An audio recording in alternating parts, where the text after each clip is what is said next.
Hi, and welcome back to The Well of Inspiration, a production by the Cradle of Life. I hope you're doing good wherever you are.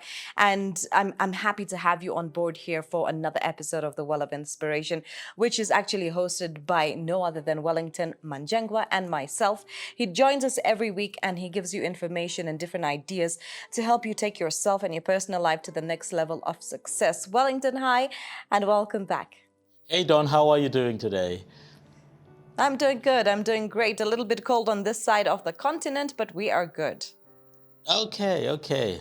Good for you guys. Here it's nice and warm and, the sun is shining right bright all the way. So we're enjoying the times over here. Fantastic. It's funny how I miss the sun at this time of the year because usually in Kenya it's supposed to be a lot warmer, but for some reason we're seeing that it's cold. But yeah, we're just going with the flow. Jacket, socks, sweater, everything to go. Have fun with it. Have fun with it. Absolutely. How about yourself? How are you doing? No, everything is good. I'm doing quite okay. Been quite busy. We are launching an interesting new product at the moment, new business. Yes. So that's keeping us quite busy, but everything is under control. Fantastic. You always have everything under control. We're not worried about that. We do our best. Fantastic. All right, Wellington, let's dive into this week's episode of The Well of Inspiration. I think it's taking us back to South Africa, but I'll let you give more details on this. Absolutely. So, if you recall, when the World Cup was coming to South Africa in 2010, there was all this hype around the World Cup, around South Africa, and there was so much activity that was going on. But there was one interesting thing that was done around the time, which drove me back to thinking about a certain time in history as far as Africa, especially South Africa, is concerned.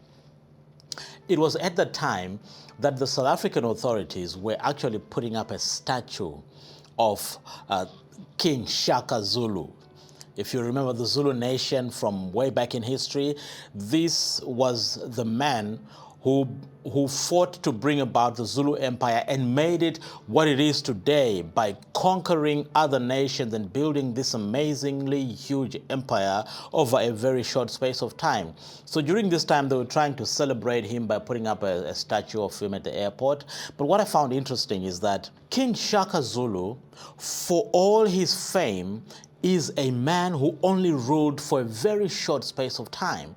And his history as a young man growing up was quite a colorful history where he was kicked out of the place he was born because he was born out illegitimately to his father. So his history was very interesting and very fascinating. But to think that even after being born in circumstances that were not as conducive as you would want them to be, he went on to become the king who built the empire that many people in Africa today celebrate the Zulu kingdom, the Zulu empire, as one of the greatest nations to ever come out of Africa and one of the greatest kingdoms in Southern Africa, the Zulu empire. We're talking about King Shaka Zulu. His notoriety is about military revolution. His strategy towards war was what won him the accolades that we speak about today. But King Shaka Zulu had a way of doing things which was very interesting. And as I was reading about it and thinking about it and just exploring what we can learn from this great African man, I discovered that there's so much to learn that I think, Don, we're going to have to think about maybe doing a part 2 to this one, because there's so much to learn from this man, so much to glean from his experiences and his conquests that we today can implement in our own lives, in our businesses, in our leadership positions, and actually make a difference and become the great people that we want to be. Fantastic, Wellington. I agree with you on this one. And I remember as a kid, we used to watch a series on Shaka Zulu. It was something that it used to scare me when I was a lot younger because, the different things that they did in the series. But as you grow and you learn the history of this, I think it's something that is deeply rooted in Africa and something that I think this generation needs to know more about and needs to know the things that those people had to go through, how Shaka Zulu actually fought for his people and how he made change, actually how he implemented it. And these are the little history things that our continent needs to really know and actually learn from. 100%. We've got great leaders of our own. We might celebrate international leaders, but Africa has produced some powerful men and some powerful women that we have to celebrate on our own. But let's talk a little bit more about King Shaka Zulu. Now, King Shaka Zulu, in his wisdom, he figured out that it was necessary to rewrite the rules of the game.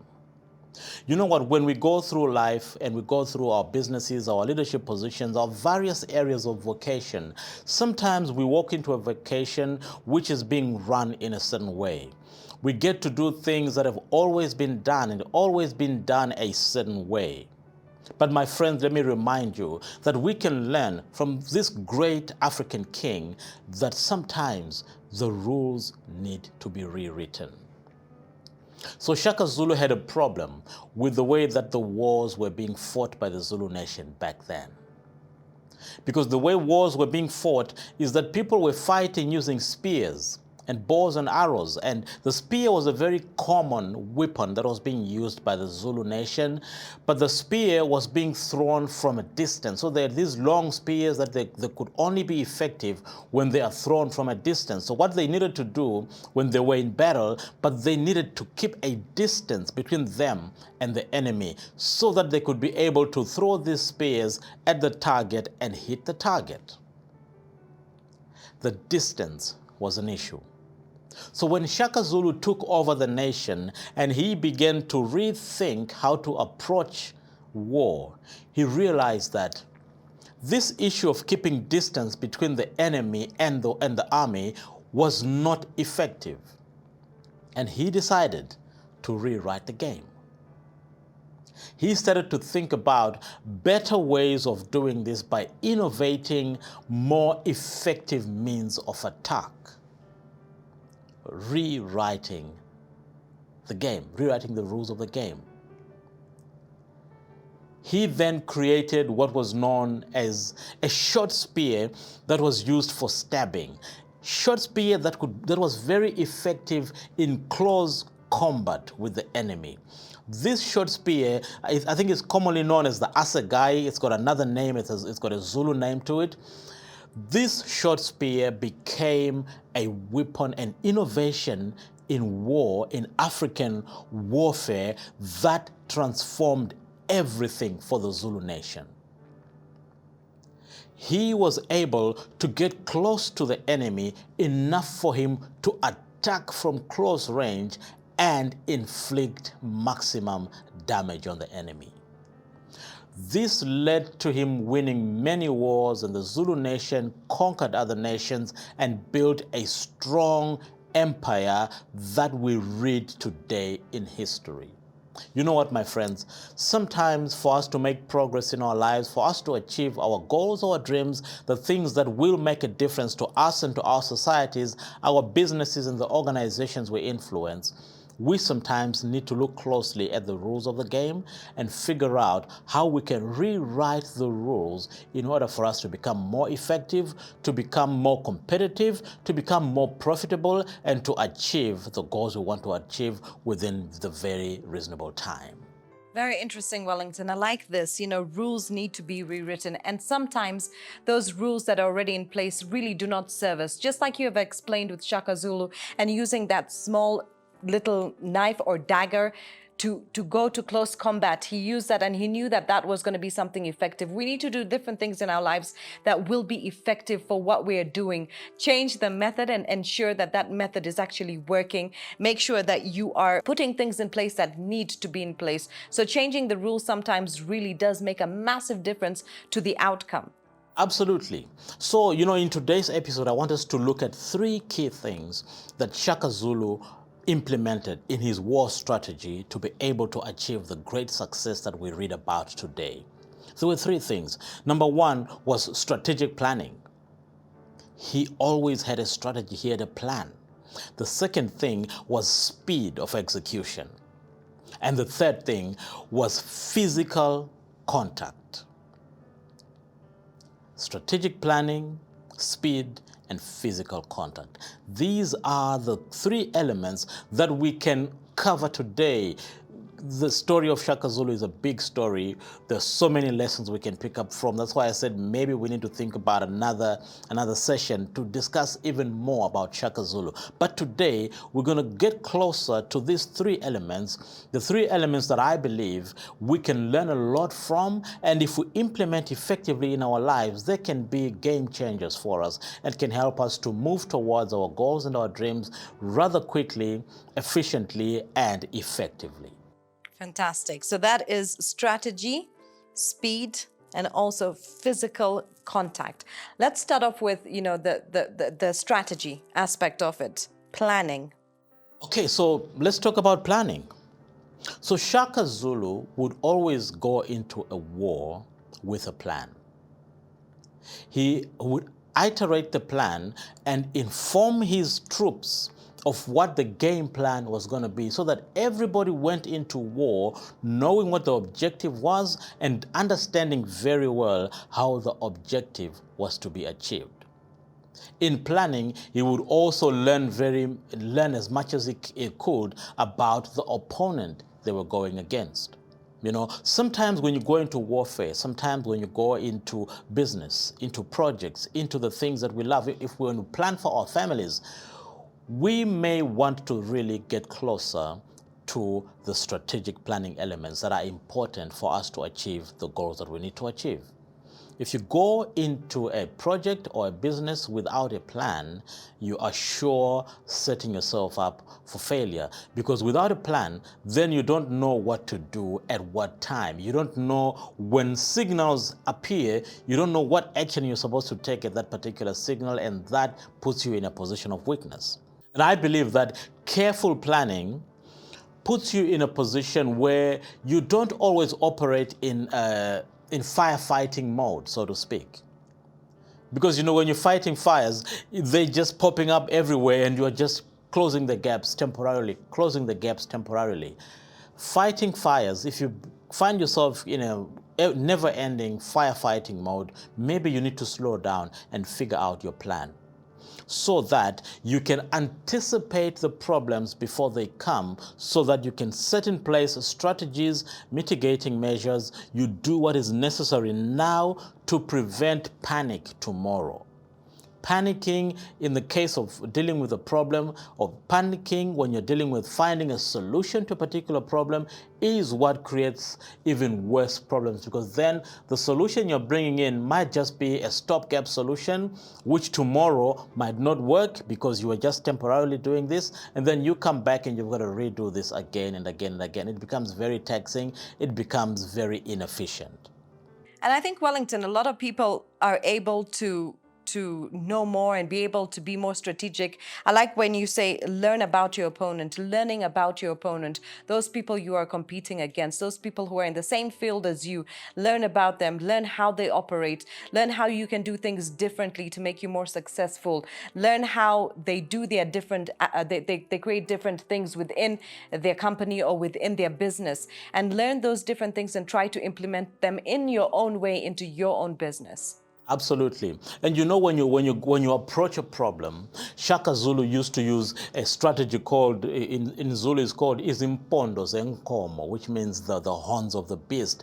This is a strategy he would implement when he was attacking an enemy, where his soldiers would form a shape that looked like the horns of a cow.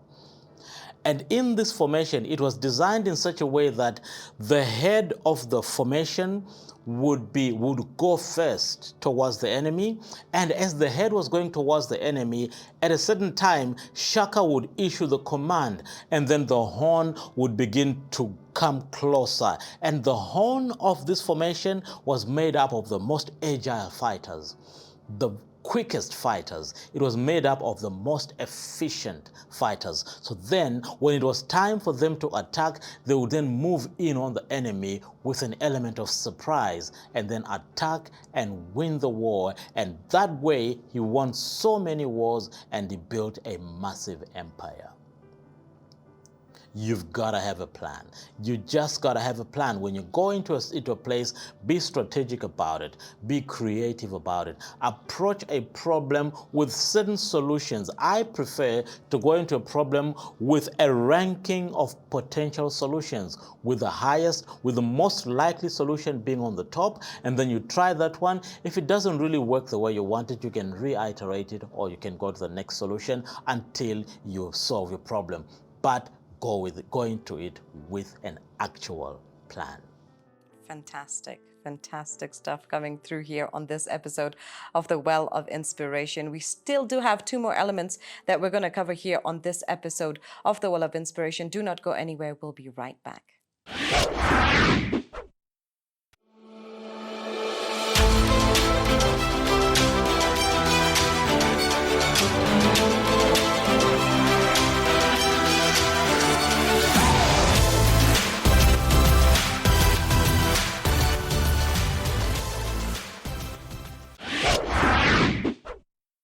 Today's episode of The Well of Inspiration is of a man who was born in 1787. It's all about the legend of Shaka Zulu. Wellington is giving you his story. He's telling you all the different things that made Shaka Zulu successful. He was not born in a situation that is like most of us. He was born in a situation that was difficult, that was hard. He had a difficult life, but he did not let that stop him. He overcame those things, and he actually ended up being one of the greatest African leaders. Now, Wellington is talking about his story and implementing it in different ways and strategies that you could actually put towards your own life. We've taken a look at rules need to be rewritten, and that is exactly what Shaka Zulu did. And he tells you it's the same thing that you can do within your life. You need to have more effective methods that you can put in place to allow you to actually progress. Now, he's talked about 3 elements that he feels we need to know about in this episode. The first being strategic planning, the second speed, and the third physical contact. Now, we've only covered the first one, planning, and he says we need to learn about our opponents, just like Shaka Zulu did. He learned about his opponents. We need to have that attack strategy that is in place for ourselves. We need to know our plan, so we need to do what is necessary and also have solutions already in place for us. Wellington, we're moving on to speed. Tell us about that. You know what? Something very interesting about Shaka is that after planning a strategy, the next thing that he would do is that his attack was always premised by speed. He would never come expectedly to the other part. He would always surprise the enemy with speed. And in his training, when he was training the army, when he was training his warriors, he would always train them for speed. So much that at a certain point it is written that Shaka Zulu instructed his warriors to get rid of the leather footwear that they used to wear, because in his mind this footwear was making them slower when they were running. So they would then run barefoot, and he thought they would be faster that way. These are all legends of Shaka Zulu. What he was trying to do in trying to get his army to be quick was to ensure that when the opportunity to attack came, he was ready to attack, and he had the speed and agility to attack the enemy before the enemy could see what was coming. The enemy was left no time to react, no time to respond, and by the time they woke up to see what was going on, they had already been conquered. The element of speed was very critical. Now, when we look at this from a point of view of our own lives, our businesses, and the things we encounter every day, speed and agility are very, very critical. I always say that when opportunities knock on our doors, we've got to take the opportunity, during the lifetime of the opportunity. Because look, if you've got a problem and you don't solve the problem now, if you don't solve the problem now with the solution that is applicable now, if you take too much time building a solution, by the time your solution is ready for implementation, the problem may have evolved. Circumstances may have changed that will render your solution ineffective or even obsolete.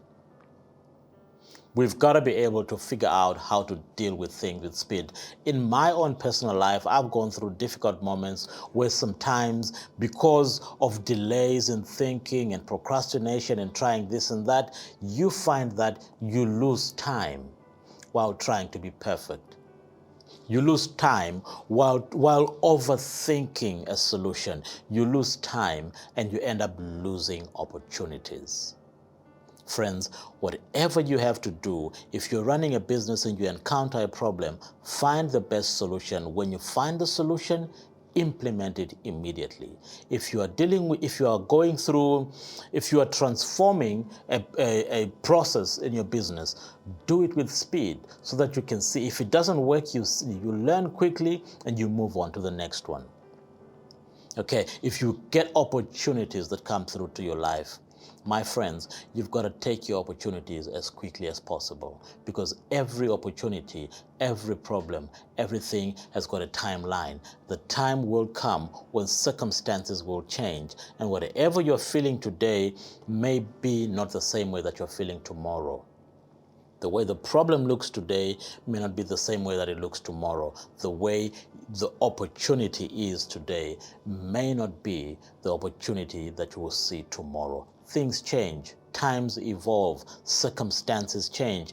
Move with speed, do your things accurately and quickly. If it works, run with it. If it doesn't work, then you've got quicker time to turn around, reiterate, and figure out what you can do next.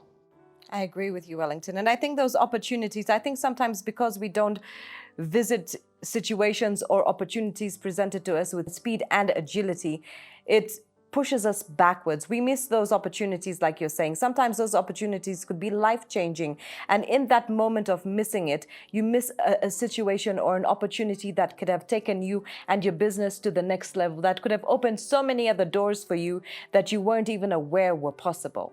Absolutely. And there are times when you can live your life regretting not taking an opportunity, regretting not solving a particular problem because maybe the problem became bigger and it became more overwhelming for you to solve.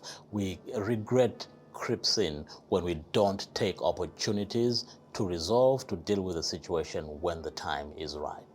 And I think they do say this about regret. You know, people do regret the opportunities or the things that they didn't do. They don't regret the things that they did do. So do it. Take that chance, take that opportunity, grab it, go with it. And like Wellington says, if it doesn't work for you, then you still have time to, you know, change course and go into something else that you feel could be that opportunity that you were looking for. Absolutely. I love the Nike tagline, just do it. Absolutely. Just do it. Just do it. Fantastic, Wellington. We're moving to the next one, right? Which is all about physical contact. It is about physical contact indeed. Now, if you are engaging in a situation, if you're engaging in a warfare, it is important for you to get as close to the enemy as possible. I know that technology has given us this ability to do things from afar. We hear of North Korea testing weapons across the ocean and things like that. But my friends, you've got to understand, when I say get close to your enemy, I'm not just saying literal physical closeness, because sometimes that is not possible.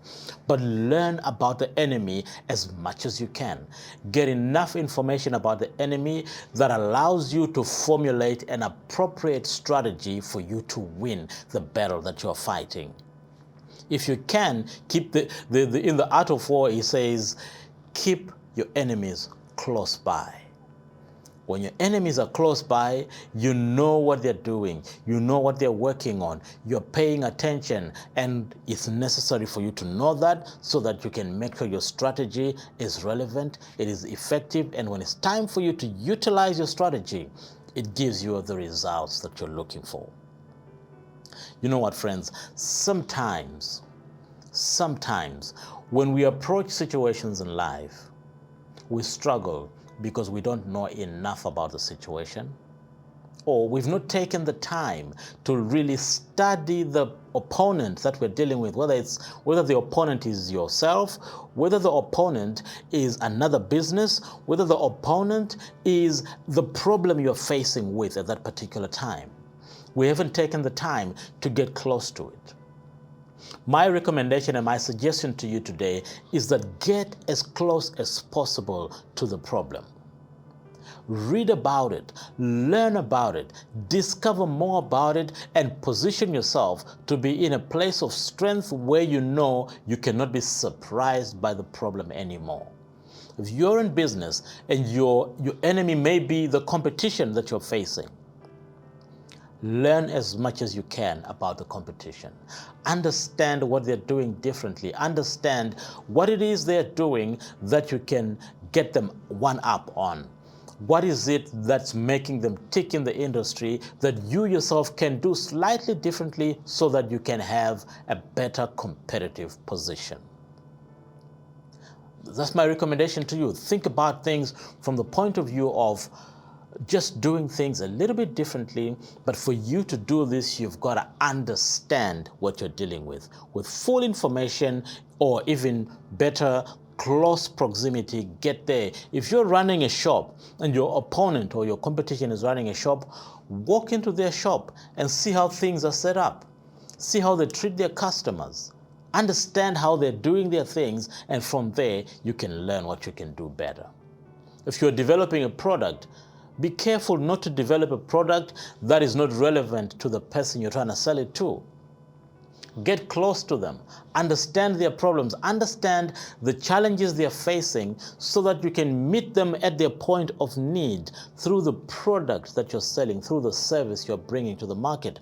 That way, you are so close to them that whatever you bring is relevant, is useful, and they have no choice but to support you. If you are in an adverse situation, you know so much about the enemy that when you are coming in with your attack, you are attacking them from a knowledgeable point of view, so much that your success and victory is almost guaranteed because you know exactly what you're doing and you know exactly how you're going to approach this war.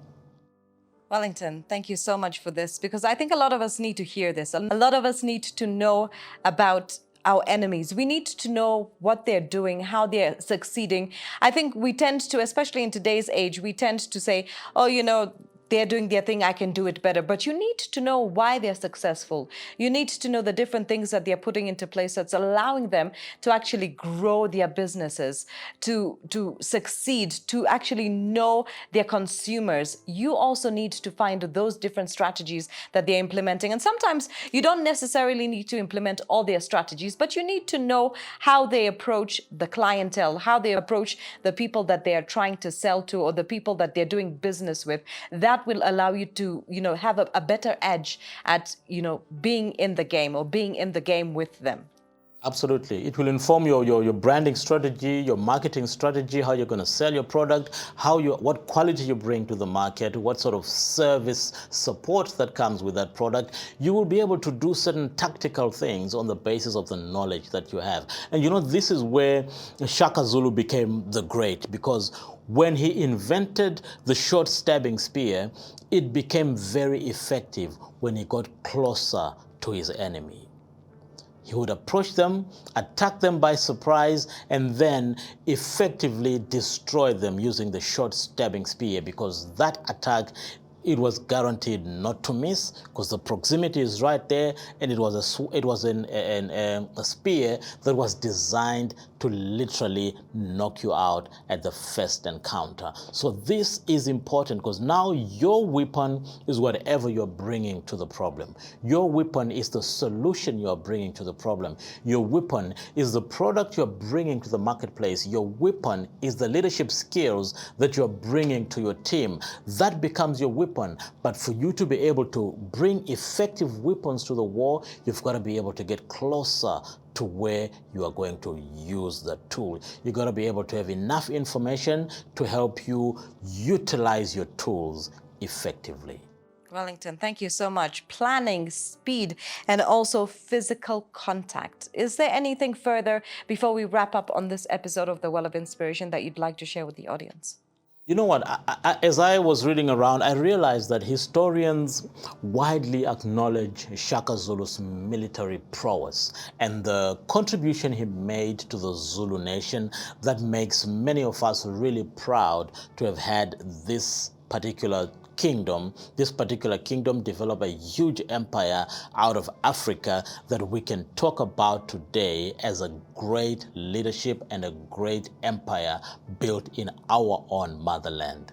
We can learn dynamism, creativity from Shaka Zulu. We can learn about speed and agility from Shaka Zulu. We can learn about innovation from Shaka Zulu. We can learn about the importance of speed, the importance of accuracy, the importance of strategic planning, all from Shaka Zulu. My friends, this would not be a useful episode if you don't take any of these lessons and use them in your life. Try them out. Try speed and see how it works for you. Try planning and see how it works for you. Try proximity and see how it works for you. If it doesn't work for you, I understand. But I believe that if you do this in all earnest, you will discover that some of these lessons will actually be game changers for you, and they can help you transform your life, transform your businesses, and transform your leadership as a person to that better next level. Fantastic, Wellington. Fantastic. And I do hope that we do have episode number 2 on the legend that is Shaka Zulu coming up. Certainly, certainly. There's so much more to talk about.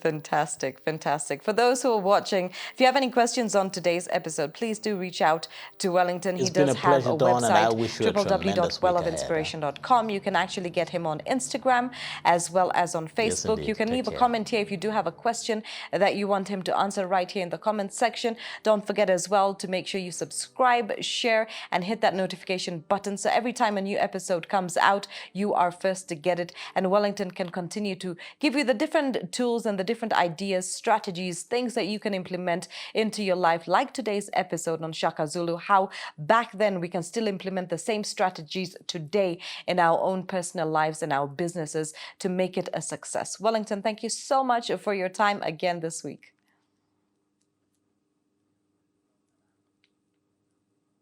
And the same to you. I'll catch you next time.